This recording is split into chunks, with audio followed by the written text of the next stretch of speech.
The biggest thing for me was while I was in the Navy, I had an amazing mentor who taught me that intimidation was all in my head for the most part. I worked with him and I still work with him. We're both out of the Navy now, and I really go back to him, and he has taught me that it doesn't matter why you're invited to the room. You wouldn't be invited if you didn't have something valuable to share. And being intimidated walking into that room really lays on you as an individual and not on the people in the room, because they wouldn't have asked you to come and talk to them if they didn't think you were already equipped to give the information they were looking for. I know that my voice didn't sound like anyone else's around me, and people really didn't look like me, so I'd go into meetings sometimes and people think that I'm in the wrong meeting.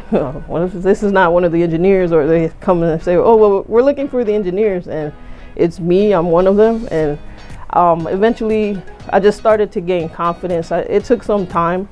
I learned a lot of things through SWE, a lot of pointers, such as, you know, to not apologize for who I am and just to be me and know that people just need to accept me as myself. I'm a civil engineer in an airport, and there's not a lot of women doing this.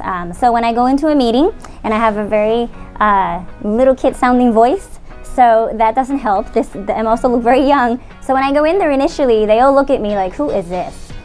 You don't have to be afraid. You don't have to be intimidated. I've had a lot of people look at me and say, forgive me, ma'am, I didn't think you were the engineer. Or I would expect you were older, or whatever else. So you just take that as, thank you. Don't let it burn, and just keep going and be positive. And if you know what you're doing, who's gonna be there to actually doubt you or your experience? You just have to show that you know what you're doing.